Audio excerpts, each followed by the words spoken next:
Hello rail बंधुओं, नमस्कार। मैं सुरेश त्रिपाठी।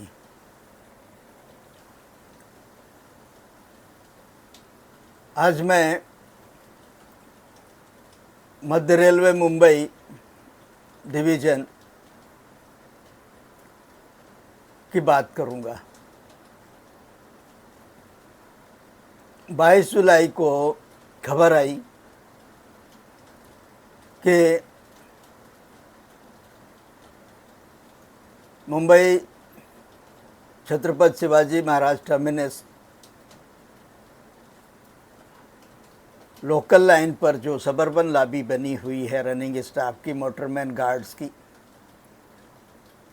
वहाँ बदबू गंदगी के मारे बैठना मुहाल हो जाने से सारे मोटरमैन और गार्ड अपनी बेंच कुर्सी निकाल करके कॉन्कोर्स में आकर के बैठ गए, जहाँ से सारे पैसेंजर लोकल यात्री आते जाते हैं।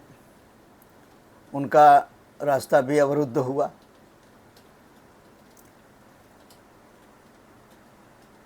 मैंने इस पर एक्स पर लिखा, फोटोग्राफ भी उसका प्रमाण दिया।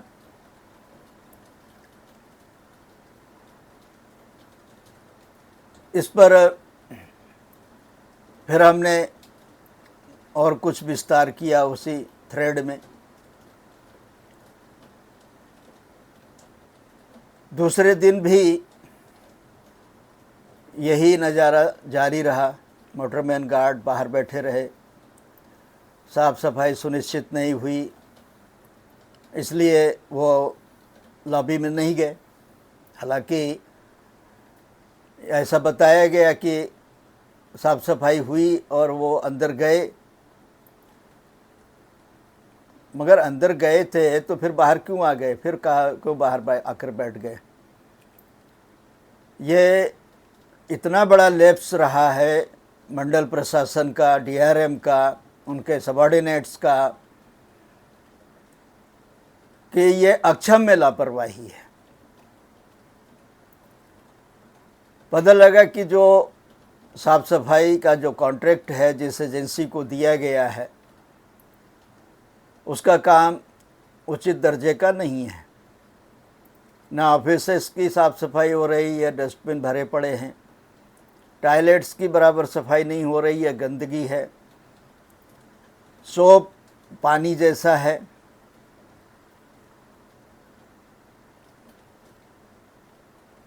बाकी लॉबी में सैकड़ों की संख्या में लाकर रखे हुए हैं, वहाँ उनके आगे पीछे नीचे ऊपर कभी सफाई नहीं होती। प्रशासन ने इसका दोष मढ़ दिया, मंडल प्रशासन ने इसका दोष मढ़ दिया कैंटीन कमेटी पर, कमेटी के एक सदस्य पर, कि उसने चूहा मार दवाई डाल दिया और चूहे मर गए। जबकि सच्चाई ये है कि वहाँ चूहे मारने की दवा नहीं डाली जाती, वहाँ चूहे पकड़ने की जालियाँ लगाई गई हैं, वो भी कमेटी ने अपने खर्च से लगाई हैं, प्रशासन ने नहीं वो खर्च दिया है। कुर्सियाँ सोफे भी कमेटी अपने खर्च से लाती है, रखी है ला करके। और भी कई चीज़ें, जैसे साबुन है, हाथ धोने का साबुन है, टॉयलेट की में नहीं है, जो रखा जाना चाहिए नहीं रखा जाता। ये एजेंसी भी इतनी बदनाम है, ये जहाँ जहाँ भी काम कर रही है वहाँ से भी हमने रिपोर्ट लिया। एमसीएफ में, पूर्वोत्तर रेलवे में, नार्दर्न रेलवे में, डब्ल्यूसीआर में, जहाँ जहाँ भी जिन जिन डिवीज़न में इसने काम किया है वहाँ इसका ऐसा ही रिकॉर्ड है। ना तो प्रॉपर कर्मचारी मैन पावर रखती है ये एजेंसी, ना उनको प्रॉपर न्यूनतम वेज देती है, और ना ही पीएफ और हेल्थ मेडिकल की कोई सुविधा प्रोवाइड करती है। मतलब किसी चीज़ की कोई गारंटी नहीं है। और ये नतीजा है non man power based policy का, कि हमें काम चाहिए, आप मैन पावर जितना मर्जी वो लगाओ। तो वो क्यों लगाएंगे? आपको कमीशन भी चाहिए मैन पावर भी नहीं चाहिए, तो वो तो न्यूनतम मैन पावर लगाएंगे और न्यूनतम वेज भी नहीं देंगे। आप अपना कमीशन ले लो, फिर साफ सफाई भगवान भरोसे। यही हुआ लॉबी में।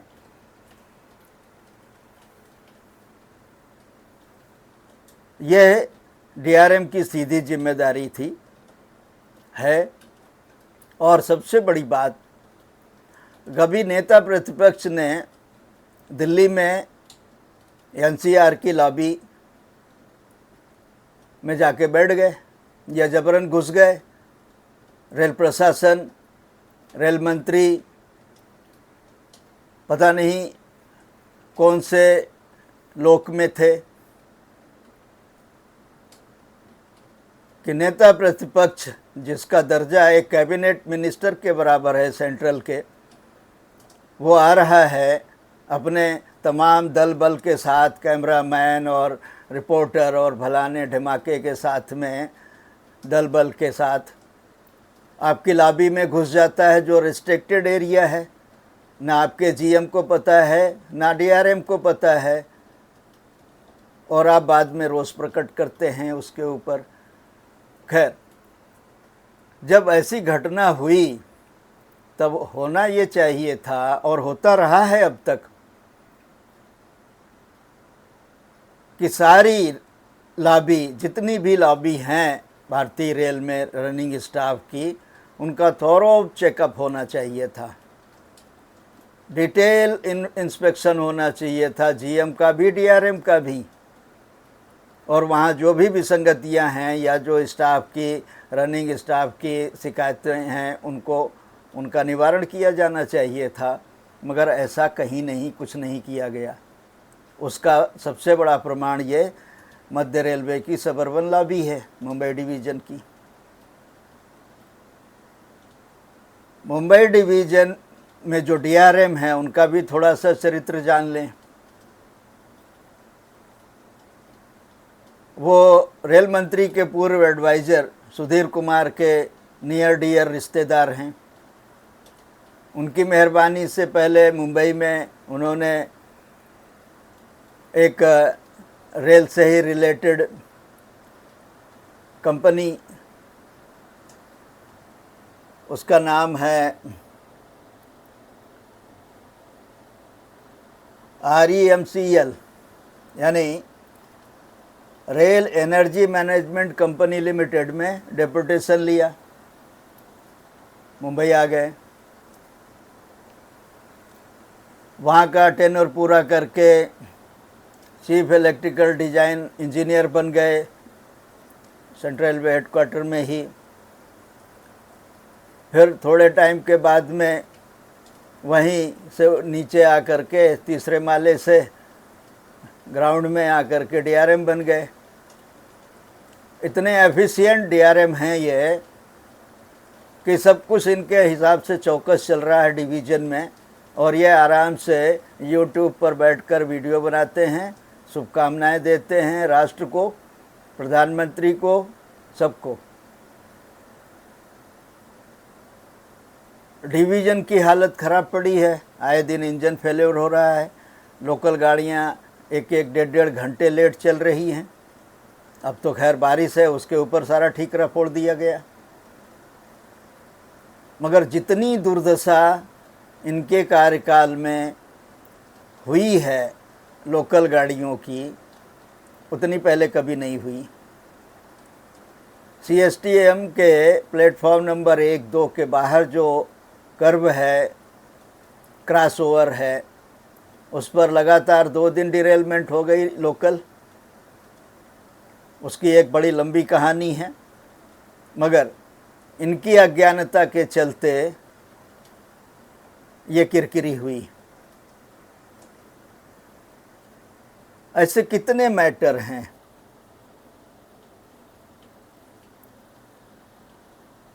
ये कुछ अधिकारी ही कहते हैं कि रजनीश गोयल जैसे लोग वसीयत में मुंबई की पोस्टिंग लिखा के आए हैं। एक और डीआरएम सेंट्रल रेलवे में हैं, जो 28 साल के बाद मुंबई से बाहर जाके डीआरएम बने,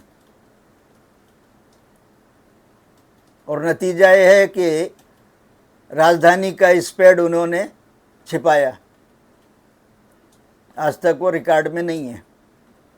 हमने इस पर अभी एक लंबा थ्रेड एक्स पर लिखा है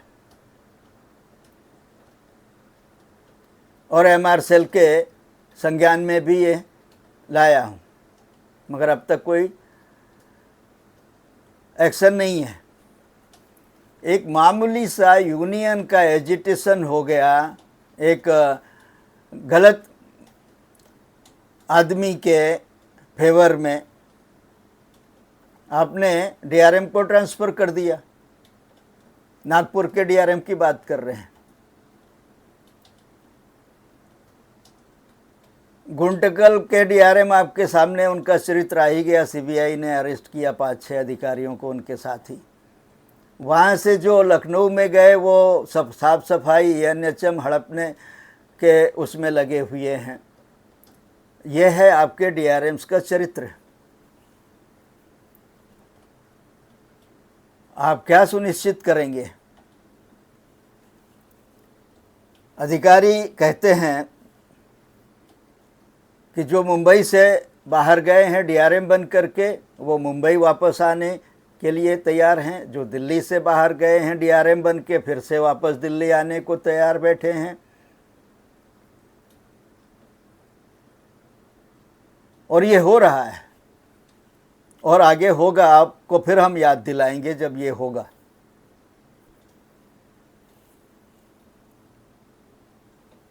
आप किन कर्तव्य विमूढ़ हैं? अधिकारी कहते हैं मंत्री किन कर्तव्य विमूढ़ है। उसको सब समझ में आता है मगर कर नहीं पा रहा है, क्योंकि सबसे बड़ा निकम्मा और अकर्मण्य तो बोर्ड है जो उन्हीं का चुना हुआ है। फिर निकम्मा तो है भी, कमज़ोर भी है बोर्ड। जीएम और पीएचओडी दिशाहीन हैं। उनको मंत्री की प्रोटोकॉल ही फॉलो करने से फुर्सत नहीं है, बोर्ड की प्रोटोकॉल फॉलो करने से फुर्सत नहीं है। तो रेल में जो आप सेफ्टी की बात करते हैं वो कैसे सुनिश्चित होगी? पैसा जितना मर्जी उतना झोंक दीजिए, कुछ नहीं होगा।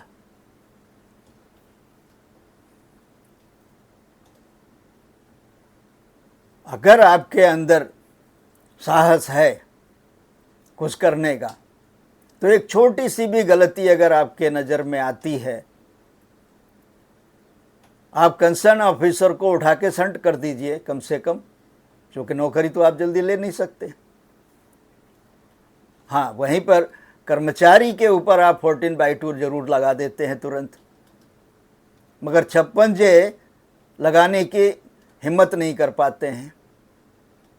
अदरवाइज जिस डीआरएम ने राजधानी का स्पेड छुपाया, हेडक्वार्टर से भी और बोर्ड से भी, सेफ्टी इंफॉर्मेशन मैनेजमेंट सिस्टम में उसको एनरोल नहीं किया, ऐसे डीआरएम को इमीडिएट बर्खास्त किया जाना चाहिए था। आप कर सकते हैं, आपकी हिम्मत है। सैकड़ों रेल यात्रियों की जान माल का सवाल है और राजधानी जैसी प्राइम ट्रेन का सवाल है, मगर आप चुप बैठे हैं। उसी तरह मुंबई के डीआरएम का हाल है। 1 साल लगभग गुजर गया है उनके भी कार्यकाल का, मगर आप एक बार भी कभी इनकी समीक्षा किए, इनके कामकाज की? 2 दिन पहले आप यहाँ मुंबई में तमाम रेल प्रोजेक्ट की समीक्षा करने के लिए आए हुए थे। मुंबई से पुणे आप विंडो ट्रेलिंग करते हुए भी गए, बड़ा अच्छा काम किया। पुणे स्टेशन का भी आपने बहुत गहराई से निरीक्षण किया, बहुत अच्छा काम किया। दिशा निर्देश दिया, मार्गदर्शन किया, बहुत बढ़िया बात है। मगर वहीं आपने डीआरएम के कामकाज की समीक्षा क्यों नहीं की? आप यहाँ बैठे थे तो आपने ये क्यों नहीं पूछा कि राजधानी का स्पेड क्यों छिपाया गया?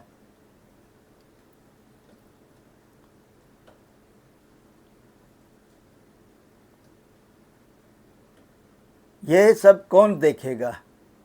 आपको कौन बताएगा? तो ये जब तक इन चीज़ों पर आपका ध्यान नहीं जाता है मंत्री महोदय, तब तक रेल का भला नहीं होगा। अगले दिन